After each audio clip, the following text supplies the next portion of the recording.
Assalamualaikum warahmatullahi wabarakatuh. Yang saya hormati Ibu Lili Miftahul Khairo MSI selaku dosen pengampu mata kuliah struktur materi dan teman-teman semua yang saya banggakan. Pertama-tama, marilah kita mengucap puji dan syukur kita kepada Allah Subhanahu wa Ta'ala karena berkat rahmat dan karunia-Nya kita masih diberikan kesehatan hingga sampai saat ini. Baik, kami dari kelompok 6 akan mempresentasikan mengenai materi dari struktur materi, yaitu prinsip ketidakpastian Heisenberg. Sebelumnya, izinkan kami untuk memperkenalkan diri. Perkenalkan, nama saya Nurul Yulaica Salma Salsabila dengan NIM 2106031100063. Saya Muhammad Hasan dengan NIM 2106031100062. Perkenalkan, nama saya Tiara Fatimatul Umniyah dengan NIM 210603110067. Perkenalkan, nama saya Miftahul Firdaus Pratiwi dengan NIM 2106031100094. Sebelum masuk ke pembahasan materi prinsip ketidakpastian Heisenberg, di sini saya akan menjelaskan terlebih dahulu mengenai fisika modern. Pada prinsipnya, fisika modern itu sama dengan fisika klasik. Pada fisika modern, materi yang dibahas yaitu mengenai skala atomik atau subatomik dan partikel yang bergerak dengan kecepatan tinggi. Sedangkan pada fisika klasik itu kebalikannya. Contoh teori fisika klasik yaitu menganggap bahwa cahaya adalah gelombang. Kemudian, awal munculnya fisika modern adalah adanya pernyataan dari Maxwell yang menyatakan bahwa cahaya atau sinar tampak adalah gelombang elektromagnetik. Setelah teori Maxwell ini, barulah muncul teori fisika modern melalui percobaan efek fotolistrik oleh Albert Einstein pada tahun 1905, di mana cahaya yang menyinari atom mengeksitasi elektron untuk melejit keluar dari orbitnya. Dan pada tahun 1924,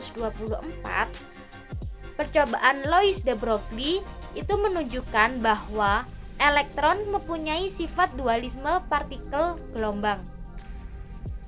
Nah, melalui hasil percobaan dari Albert Einstein, Louis de Broglie beserta ilmuwan lainnya, sekarang ini dapat diterima bahwa seluruh objek itu memiliki sifat gelombang dan partikel.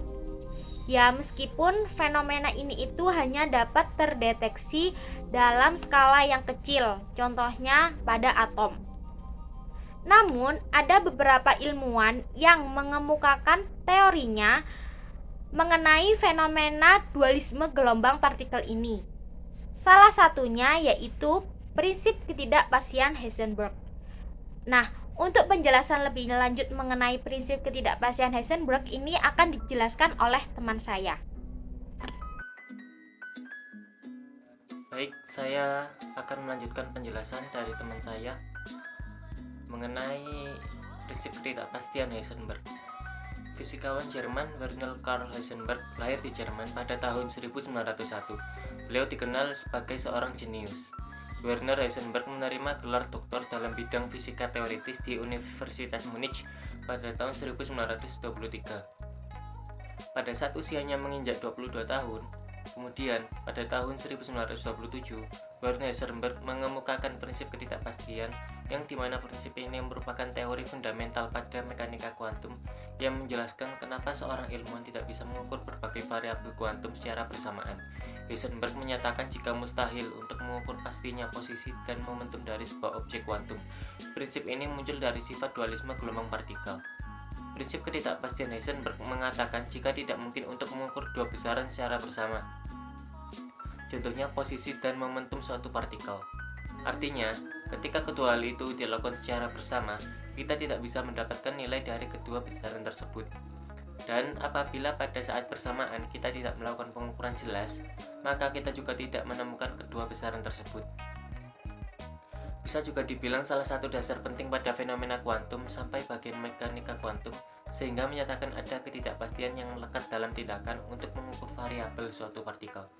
Misalnya, pada bola tenis yang menggelinding di atas meja, posisi dan momentum dari bola biliar ini bisa dihitung dengan pasti. Akan tetapi, tidak dengan partikel seukuran atom dan subatom. Setiap ada peningkatan ketidakpastian dari kecepatan partikel. Contohnya pada kasus pengukuran posisi dari elektron.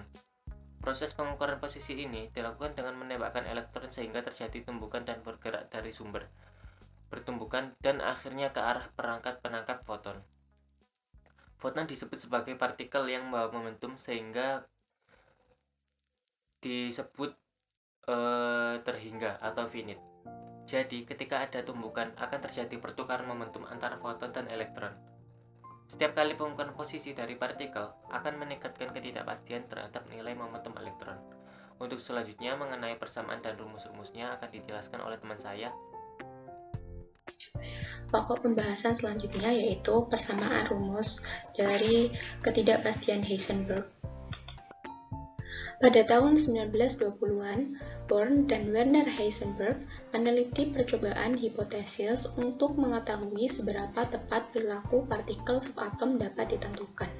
Variabel yang diukur yaitu posisi partikel X dan momentumnya P sama dengan M kali V, sehingga didapatkan kesimpulan bahwa akan selalu ada ketidakpastian dalam pengukuran, sehingga hasil kali ketidakpastian dalam posisi delta X dan ketidakpastian dalam momentum delta P adalah delta X kali delta P lebih besar sama dengan H per 4pi. Persamaan inilah yang dikenal dengan prinsip ketidakpastian Heisenberg, yang beranggapan bahwa posisi dan momentum sebuah elektron tidak dapat diukur dengan kecepatan tinggi secara bersamaan. Dan kata lain, jika diketahui bagaimana partikel ini datang dengan tepat, maka letak partikel tidak dapat diketahui dengan tepat. Jika lokasi partikel diketahui dengan tepat, maka dari mana partikel ini datang atau kemana perginya tidak dapat diketahui dengan tepat. Persamaan rumus ketidakpastian ini diperoleh dari teori Max Planck yang menyatakan bahwa gelombang elektromagnetik terpancar dalam bentuk paket-paket energi. Max Planck menyebutkan bahwa gelombang bisa bersifat sebagai partikel. Kemudian, teori de Broglie menyatakan bahwa elektron bergerak memiliki momentum. Ternyata partikel tersebut memiliki panjang gelombang. Hipotesis de Broglie terbukti setelah ditemukan peristiwa difraksi, di mana difraksi adalah sifat dari gelombang. Kedua teori ini kemudian digabungkan sehingga didapatkan bahwa gelombang yang terpancar harus memaketkan diri dalam posisi tertentu dan partikel ada di sekitar gelombang yang terpaket. Rumus penggabungan kedua teori ini bisa diperoleh dengan prinsip superposisi gelombang, yaitu penjumlahan dengan berbagai panjang gelombang. Misal, jika ada fungsi gelombang pada waktu sama dengan 0, maka persamaannya yaitu psi X sama dengan AE pangkat IKE. Jika kita superposisikan dengan gelombang yang lain, misal psi 1 dengan bilangan gelombang K1, psi 2 dengan bilangan gelombang K2, dan psi 3 dengan bilangan gelombang K3, hingga psi N dengan bilangan gelombang Kn, penjumlahan berbagai gelombang dengan bilangan yang berbeda-beda akan menghasilkan paket gelombang, yaitu psi X sama dengan integral GKE pangkat IKX dx. Di mana rumus ini adalah transformasi Fourier, yaitu transformasi dari fungsi atau koordinat spasial X posisi juga waktu ditransformasikan ke fungsi atau koordinat frekuensi atau persamaan panjang gelombang. Hubungan dari G dan K pada transformasi Fourier berbentuk kurva normal Gaussian, di mana fungsi GK sama dengan AE pangkat negatif K kurangi B kuadrat per 2C kuadrat. Dan hubungan psi X pada transformasi Fourier juga berbentuk kurva normal Gaussian. Kembali ke persamaan sebelumnya, transformasi Gaussian yang dihasilkan juga Gaussian pada transformasi Fourier, maka perkalian standar deviasi minimumnya yaitu delta X kali delta K sama dengan setengah. Karena pada umumnya paket gelombang tidak sama persis seperti Gaussian, maka delta X kali delta K lebih besar sama dengan setengah. Dengan K sama dengan 2pi per lambda, lambda sama dengan H per P, dan K sama dengan 2pi P per H, kemudian H coret sama dengan H per 2pi, kemudian K sama dengan P per H coret.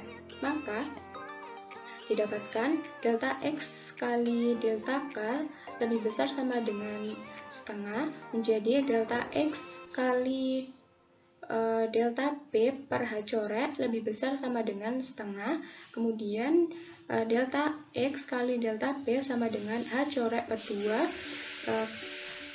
kemudian menjadi delta X kali delta P lebih besar sama dengan H per 4pi. Hal inilah yang disebut dengan nilai ketidakpastian dari Heisenberg. Selanjutnya kita akan membahas tentang kesimpulan.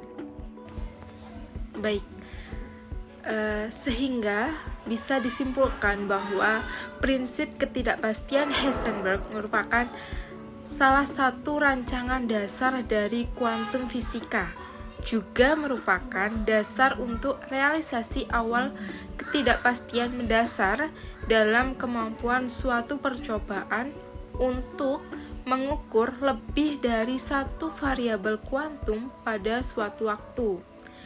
Mencoba untuk mengukur posisi suatu partikel dasar untuk tingkat akurasi tertinggi. Hubungan antara ketidakpastian posisi dan momentum ini muncul karena ekspresi dari fungsi gelombang dalam dua sesuai basis adalah transformasi Fourier dari satu sama lain, yaitu posisi dan momentum adalah variabel konjugat. Sebuah trade-off sama antara varians Fourier konjugat muncul dimanapun Fourier analisis diperlukan. Misalnya dalam gelombang suara, sebuah nada murni adalah lonjakan tajam pada frekuensi tunggal. Transformasi Fourier memberikan bentuk gelombang suara dalam domain waktu yang merupakan gelombang sinus sepenuhnya terdelokalisasi. Sekian dari kelompok kami. Mohon maaf apabila ada kesalahan dalam hal pengucapan atau penulisan. Sekian, terima kasih. Wassalamualaikum warahmatullahi wabarakatuh.